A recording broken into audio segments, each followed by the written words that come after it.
ലക്ഷക്കണക്കിന് ആളുകൾ കൂട്ടക്കുരുതി ചെയ്യപ്പെടുന്നു. നിരവധി ആളുകൾ പലായനം ചെയ്യപ്പെടുന്നു. ഇരു രാഷ്ട്രങ്ങളുടെയും സാമ്പത്തിക പ്രതിസന്ധികളാകുന്നു. ലോകമൊന്നാകെ വിവിധ രാജ്യങ്ങൾ ഇവർക്കെതിരെ തിരിയുന്നു. സഖ്യശക്തികൾ ചേരിമാറുന്നു. യുക്രൈൻ റഷ്യ യുദ്ധവുമായി ബന്ധപ്പെട്ട് നടന്നിട്ടുള്ള യാഥാർത്ഥ്യങ്ങളാണ് ഇതൊക്കെ. യുക്രൈൻ റഷ്യ യുദ്ധം അവസാനിപ്പിക്കണമെന്നത് ഇന്നത്തെ ഈ ലോകത്തിൽ മനുഷ്യസ്നേഹമുള്ള അല്ലെങ്കിൽ സമാധാനം ആഗ്രഹിക്കുന്ന ഏതൊരാളുടെയും ആവശ്യമാണ്. അങ്ങനെയാണ് അലാസ്കയിൽ ഇന്നലെ അമേരിക്കൻ പ്രസിഡന്റ് ട്രംപും റഷ്യൻ പ്രസിഡന്റ് വ്ളാദിമിർ പുടിനുമായി ചേർന്ന് സംസാരമുണ്ടാകുന്നത്, ചർച്ചകൾ നടക്കുന്നത്. പക്ഷേ ചർച്ചകൾക്കൊടുക്കവും യുദ്ധം നിർത്താമെന്ന് പുടിൻ സമ്മതിച്ചിട്ടില്ല. യുക്രൈൻ റഷ്യ യുദ്ധം അവസാനിപ്പിക്കണമെങ്കിൽ യുക്രൈന്റെ പ്രധാന ഭാഗങ്ങൾ വിട്ടു നൽകണമെന്ന് Russian president Vladimir Putin Alaska കൂടിക്കാഴ്ചയിൽ അമേരിക്കൻ പ്രസിഡന്റ് ഡൊണാൾഡ് ട്രംപിനോട് പറഞ്ഞതായാണ് റിപ്പോർട്ടുകൾ പുറത്തുവരുന്നത്. എങ്കിൽ മാത്രമാണ് താൻ യുദ്ധം അവസാനിപ്പിക്കൂ എന്നുള്ളതാണ്. അമേരിക്കൻ പ്രസിഡന്റ് ഡൊണാൾഡ് ട്രംപിന്റെയും റഷ്യൻ പ്രസിഡന്റ് വ്ളാദിമിർ പുടിന്റെയും പിടിയിലകപ്പെട്ട യുക്രൈൻ ഭരണാധികാരി സെലൻസ്കിക്ക് കിഴക്കൻ യുക്രൈനിലെ നിർണായകമായ ഡോൺബാസ് മേഖലയുടെ വലിയൊരു ഭാഗം കൈവിടേണ്ടി വരുമെന്നും റിപ്പോർട്ടുകളുണ്ട്. അതായത് ട്രംപ് പുടിനുമായി ചർച്ച നടത്തിയിരിക്കുന്നു. സെലൻസ്കിയോട് അല്ലെങ്കിൽ യുക്രൈനോട് തോറ്റുകൊടുക്കാൻ ആവശ്യപ്പെടുന്ന ഒരു സാഹചര്യത്തിലേക്കാണ് വരുന്നത്. എന്താണ് ഇനി സെലൻസ്കിയുടെയും യുക്രൈനെയും ഭാവി എന്ന് പരിശോധിക്കാം. അലാസ്കയിൽ നടന്ന ട്രംപ് പുടിൻ ഉച്ചകോടിയാണ് ഈ നിർണായക നീക്കങ്ങൾക്ക് വഴിവെക്കുന്നത്. യുക്രൈൻ നിയന്ത്രിക്കുന്ന പ്രദേശങ്ങൾ ഉൾപ്പെടെ ഡോൺബാസിന്റെ വലിയൊരു ഭാഗം റഷ്യക്ക് വിട്ടുകൊടുക്കുന്നതിന് പകരമായി യുക്രൈൻ അവരുടെ ശേഷിക്കുന്ന പ്രദേശങ്ങളിൽ നാറ്റോ ശൈലിയിലുള്ള സംരക്ഷണം വാഗ്ദാനം ചെയ്യുമെന്നുമാണ് സൂചനകൾ. ഇതിന് വരുന്നാൽ യുക്രൈൻ വഴങ്ങേണ്ടി വരും. കാരണം അമേരിക്കയായിരുന്നു യുക്രൈനെ യുദ്ധത്തിനായി തയ്യാറാക്കി ഒരുക്കിവിട്ടത്. നിലവിൽ അമേരിക്ക ഇങ്ങനെ ആവശ്യപ്പെടുമ്പോൾ ആയുധബലമില്ലാതെ സായുധ ബലമില്ലാതെ യുക്രൈൻ ഇത് ശിരസാ വഹിക്കേണ്ടി വരുന്ന സാഹചര്യം ഉണ്ടാകും. കരാർ ഒപ്പിടാൻ സെലൻസ്കിയിൽ ട്രംപ് സമ്മർദ്ദവും ചെലുത്തുന്നുണ്ട്. കരാർ ആകും വരെ യുദ്ധം തുടരുകയും ചെയ്യും. ഡൊനെറ്റിക്സ് പ്രവിശ്യ ഉൾപ്പെടെയുള്ള പ്രദേശങ്ങൾ റഷ്യ ആവശ്യപ്പെട്ട വിവരം യുക്രൈൻ പ്രസിഡന്റ് വ്ളാദിമിർ സെലൻസ്കിയെ ട്രംപ് അറിയിച്ചിട്ടുണ്ട്. തങ്ങളുടെ പ്രദേശങ്ങൾ വിട്ടു നൽകിയുള്ള കരാറിന് സെലൻസ്കി അമേരിക്കൻ പ്രസിഡന്റിനെ അറിയിച്ചിട്ടുണ്ട് എന്നും റിപ്പോർട്ടുകൾ വരുന്നു.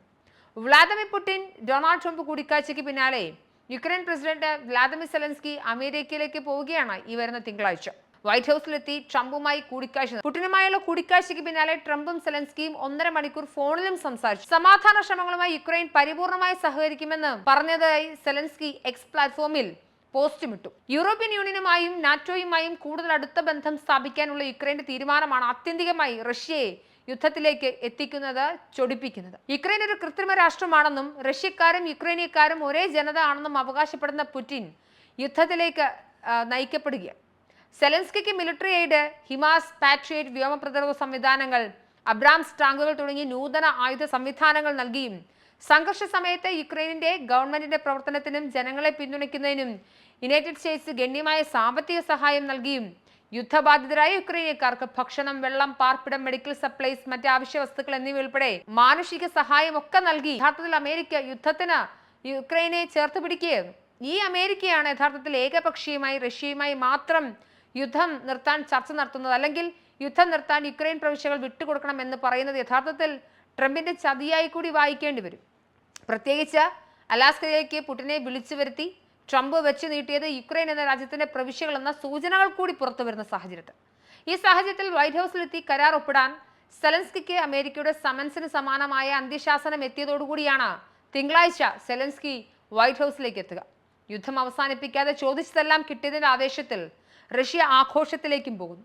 ട്രംപിന്റെ സമാധാന ശ്രമത്തിൽ യുക്രൈന് നഷ്ടമാവുക അനേകം പ്രവിശ്യകളാണ് എന്നാണ് യാഥാർത്ഥ്യം. എന്ത് ചെയ്യണമെന്നറിയാതെ ഒരു ജനത യുക്രൈനിൽ പ്രതിസന്ധിയിലാണ്. ട്രംപിന്റെ നിർദ്ദേശങ്ങൾ സെലൻസ്കി അനുസരിക്കുമോ എന്നതാണ് ഇനി അറിയേണ്ട കാര്യം. സെലൻസ്കി വാഷിംഗ്ടണിലേക്ക് പറക്കാൻ ഒരുങ്ങുന്ന ഈ സാഹചര്യത്തിൽ 2014 മുതൽ സംഘർഷത്തിന്റെ ഹൃദയഭാഗമായ ഡൊനെറ്റ്സ് വിട്ടുകൊടുക്കാൻ താൻ തയ്യാറല്ലെന്ന് സെലൻസ്കി നിലപാടെടുത്തതായും എന്നാൽ പ്രദേശങ്ങൾ സംബന്ധിച്ച ചർച്ചകൾക്ക് താൻ ഒരുക്കമാണെന്ന് സെലൻസ്കി പറഞ്ഞതായും മാധ്യമങ്ങൾ റിപ്പോർട്ടിൽ വരുന്നുണ്ട്. വൻശക്തികളുടെ തന്ത്രപരമായ നീക്കങ്ങൾക്കിടയിൽ യുക്രൈന്റെ പരമാധികാരം ഒരു നിർണായക ചോദ്യചിഹ്നമായി നിലവിൽ മാറുകയാണ്. പ്രതിരോധിക്കാനുള്ള പ്രസിഡന്റ് സെലൻസ്കിയുടെ ആത്മാർത്ഥമായ ശ്രമങ്ങളും അദ്ദേഹത്തിന്റെ നയതന്ത്ര വൈദഗ്ധ്യവും പോലും ഈ വൻശക്തികളുടെ അടിച്ചേൽപ്പിക്കപ്പെട്ട സമ്മർദ്ദത്തിന് മുന്നിൽ നിസ്സഹായമായി നിൽക്കുന്ന ഒരു കാഴ്ചയാണ് ആഗോള സമൂഹം കാണുന്നത്. യുക്രൈന്റെ ഭാവിയെ അനിശ്ചിതത്വത്തിലാക്കുന്നതാണ് പുടിൻ ട്രംപ് ചർച്ചതായി ഇവിടം വരെ. ട്രംപിന് മുന്നിൽ ഒരു വിട്ടുവീഴ്ചയും തയ്യാറാകാതെ റഷ്യൻ പ്രസിഡന്റ് വ്ളാദിമിർ പുടിൻ കടുത്ത നിലപാടെടുക്കുകയായിരുന്നു.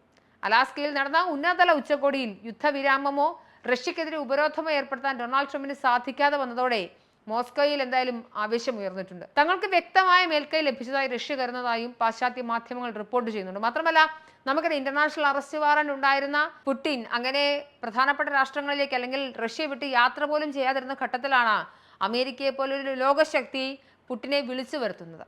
ഇതേ മാതൃക ഇനി യൂറോപ്പിലെ മറ്റു രാഷ്ട്രങ്ങളും അനുസരിക്കും, അല്ലെങ്കിൽ അതേ രീതിയിൽ തന്നെ അദ്ദേഹത്തിന് സ്വീകാര്യതയും കിട്ടും. അപ്പോൾ സെലൻസ്കി എവിടെ പോയി, അല്ലെങ്കിൽ സെലൻസ്കിക്ക് സപ്പോർട്ട് കൊടുത്ത, പിന്തുണ പ്രഖ്യാപിച്ച നാറ്റോ രാജ്യങ്ങൾ ഇനി എന്ത് ചെയ്യുമെന്നൊക്കെ കണ്ടറിയേണ്ടതുണ്ട്. എന്തായാലും അലാസ്ക ഉച്ചകോടിയിൽ യുദ്ധവിരാമം ഉണ്ടായില്ല, ഉപരോധങ്ങൾ റഷ്യക്ക് മേൽ ഉണ്ടായില്ല.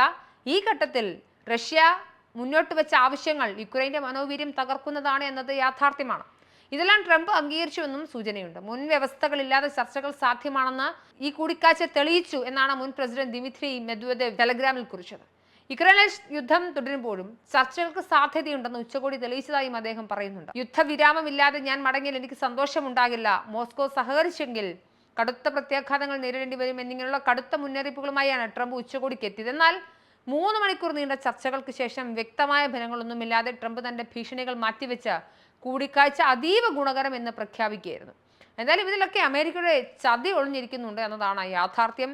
യുക്രൈൻ പോലൊരു സാധാരണ രാജ്യത്തെ യുദ്ധത്തിൽ പൂർണ്ണമായും അവർക്ക് എല്ലാ തരത്തിലുള്ള ആവശ്യങ്ങൾ നിറവേറ്റി കൊടുത്തതിന് ശേഷം നിലവിൽ റഷ്യ പറഞ്ഞത് കേൾക്കൂ, എങ്കിലേ എനിക്ക് നോബൽ സമ്മാനം ലഭിക്കൂ എന്ന് പറയുന്ന ട്രംപിന്റെ രീതി സത്യത്തിൽ യുക്രൈന് വലിയ ശാപമാകുമെന്ന കാര്യത്തിൽ സംശയമില്ല. യുദ്ധക്കളത്തിൽ റഷ്യൻ സൈന്യം കിഴക്കൻ യുക്രൈനിൽ തന്ത്രപ്രധാനമായ മുന്നേറ്റങ്ങൾ ശക്തിപ്പെടുത്തുന്നതിനിടെയാണ് ഇത്തരത്തിലൊരു നിലപാടിലേക്ക് അമേരിക്ക എത്തുന്നതെന്നതും ശ്രദ്ധിക്കേണ്ടതാണ്. ഡൊനെറ്റ്സും ലുഹാൻസ്കും വിട്ടു നൽകുകയാണെങ്കിൽ തെക്കൻ യുക്രൈനിലെ ഖേഴ്സൺ, സപ്പോരിജിയ മേഖലകളിൽ റഷ്യൻ സൈന്യം കൈവശം വയ്ക്കുന്ന പ്രദേശങ്ങളിൽ കൂടുതൽ മുന്നേറ്റങ്ങൾ നിർത്താൻ റഷ്യ തയ്യാറാകും. അതേസമയം തങ്ങളുടെ ഒരു പ്രദേശവും വിട്ടു നൽകില്ലെന്ന് യുക്രൈൻ പ്രസിഡന്റ് വ്ളാദിമിർ സെലൻസ്കി നിരന്തരം വ്യക്തമാക്കിയിട്ടുമുണ്ട്. യൂറോപ്യൻ സഖ്യകക്ഷികളും യുക്രൈന്റെ നിലപാടിന് പിന്തുണ പ്രഖ്യാപിച്ചിട്ടുണ്ട്. എന്നാൽ ട്രംപ് ഉറച്ചു നിന്നാൽ സെലൻസ്കി പ്രതിരോധത്തിലാകുമെന്നത് യാഥാർത്ഥ്യമാണ്. റഷ്യയെ സംബന്ധിച്ചിടത്തോളം യുദ്ധം ആരംഭിച്ചത് തന്നെ ഇത്തരത്തിലുള്ള പ്രദേശങ്ങൾ കീഴടക്കാനും യുക്രൈനെ നാറ്റോ രാജ്യങ്ങളെ അടുപ്പിക്കാതിരിക്കാനുമാണ്.